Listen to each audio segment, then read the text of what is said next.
to it. I guess every superhero need his theme music. No one man should have all that power. The clock's ticking. Hey, what's going on? It's your boy Max, Mr. Deem for HowsMyRollin.net. For the people, the many that know your name but know your works, please let the world know who you are, bro. Yes, sir. I go by the name of S1. That's short for Symbolic One. I'm a music producer. I've been producing for about 13 years now, and that's about 5 years full-time as a career. And, man, it's just a blessing to be in the situation that I'm in right now. You know, God really put me in this position. Yes, sir. To really just inspire the world with my music and my creativity. So, all right.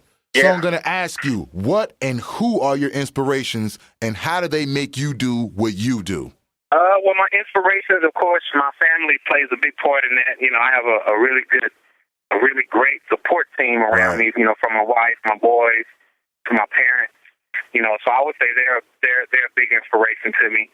And then also I have a lot of musical inspirations as well. You know, I listen to a lot of old classic 70s yes, records. Sir. You know, from like your Marvin Gaye to your Earth, Wind and Fire, wow. etc. So that you know, just listening to records, that's a big inspiration to me.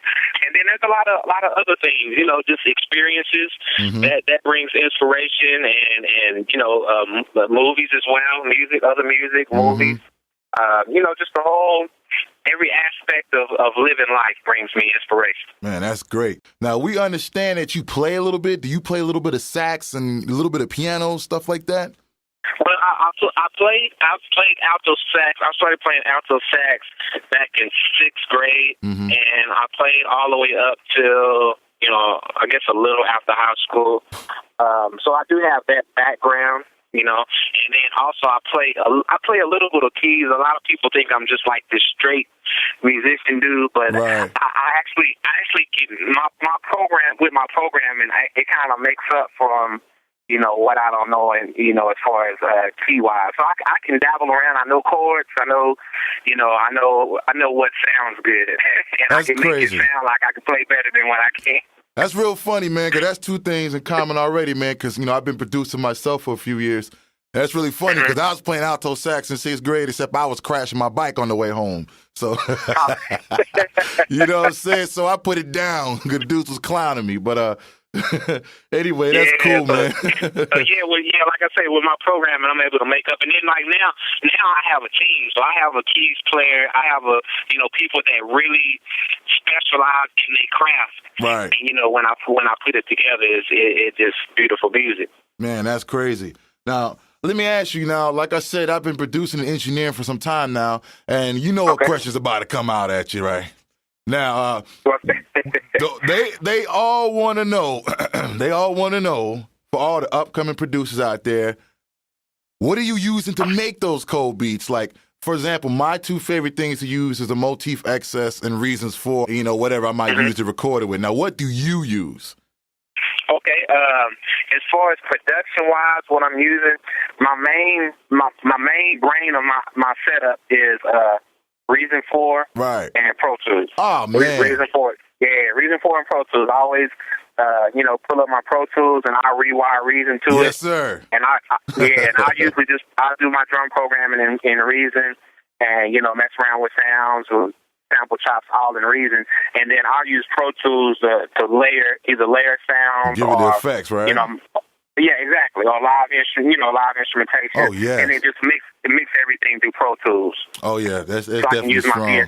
So I can use my VST plugins and everything. Oh, yeah. But that's pretty much the setup. Of course, I use like other keyboards, like I have a Roland Phantom. Yeah. I use the Motif every once in a while.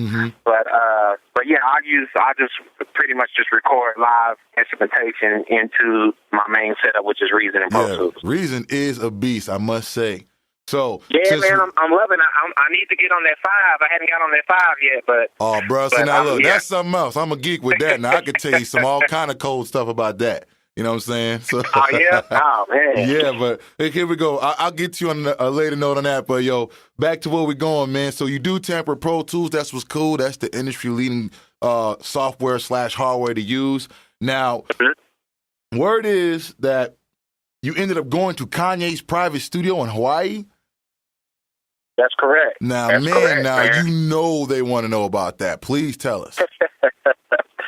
Yeah, basically, as far as that situation, how that came about, man, I was working with my man Rhymefest on his album. Right.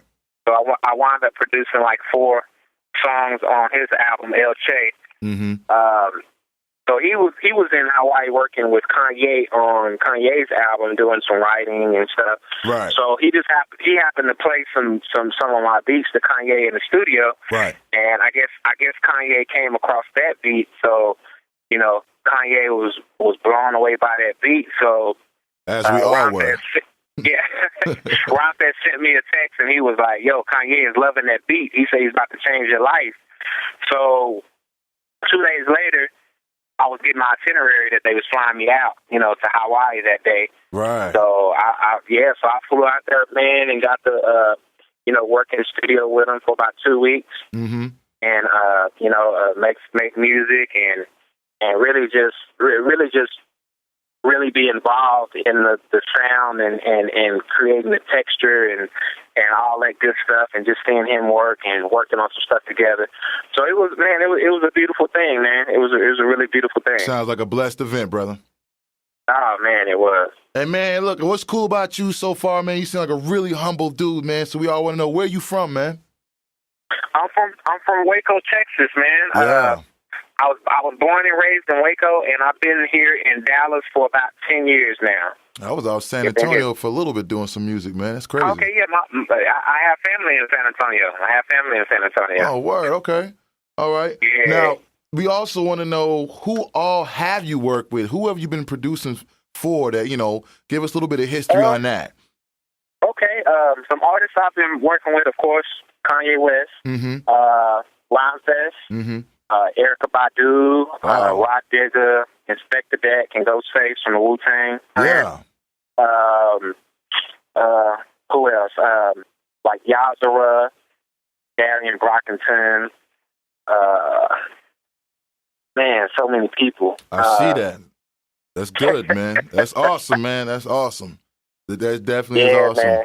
Well, now, as far as the people you have worked on, what projects are you currently working on that you're allowed to speak about? Okay. I'm of course working with Kanye, helping him finish his album. Right. And then I'm working with a lot of good music artists now, from Common mm-hmm. to Pusha T, from the Clip. Yes, sir. Working with him. I'm working with like Talib Kweli. I got like 4 or 5 on his new album that he's working on. What else? Man, it's been so many people hit me up, dude. Like after that joint, a lot of labels, like a lot of the Def Jam roster I'm working on stuff for. Yeah, man. Sounds like you got a lot on your plate, brother. Yeah, I really do. And then a lot of stuff, a few things that's in the work that I really, like you said, I really can't speak on. Correct. Like you said earlier. Correct. But, hopefully in the next couple weeks I'll be able to confirm those as well. Well, that's what's up, man. Well, I'm gonna close it out real soon. So I'm gonna just ask you this right quick. Where do you see yourself in the next 5 years, man? In the next 5 years, man, prayerfully I can just keep progressing artistically or creatively. I want to continue to evolve my music, to evolve. I want to continue to grow as a person. Right. And even besides the music, I just want to continue to grow, whether it be, continue to growing as a father and as a husband and as a Christian. Oh, that's cool, because I got family too, brother. I understand that. Kids first. Yeah, yes, sir. Man. Yes, yeah, sir. I just want to grow as a person as a whole, every aspect, from my music to everywhere and wherever God takes me. I just want to be prepared to go into places wherever He's going to take me to. Okay. Well, that sounds really good, man. So I guess I'm going to close it out like this. Any words or advice you can give to any upcoming producers that's trying to do their thing, man, and get successful? Yeah, man. I mean, just I can tell them, I can give them some advice based on my situation. What I've always done. Of course, I always keep God first, and I always acknowledge His works and His blessings. Yes, sir. So I think that's very important. Yes. Secondly, work on your craft. You know, make sure that your craft is, before you even start sending the people and sending the labels or trying to get placements, make sure that your stuff is able to compete with, you know, things that's already in the underground or the mainstream. For sure. You know, make sure your craft and your material is polished enough where it'll be able to stand out. You know, when you're competing against these other people that's your competitors.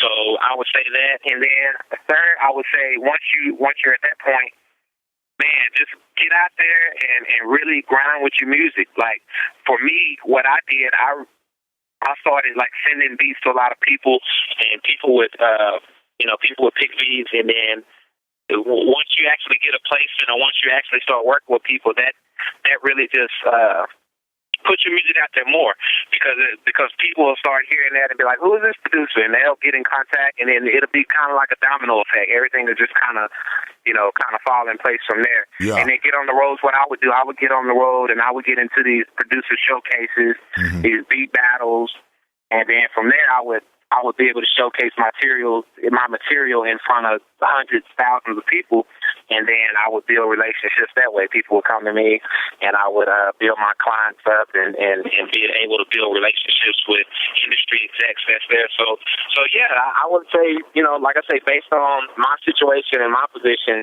you know, just perfect your craft, and then once it's perfected, grind with it. Like, yeah, just nonstop grind with it. Positive note. I like to hear it.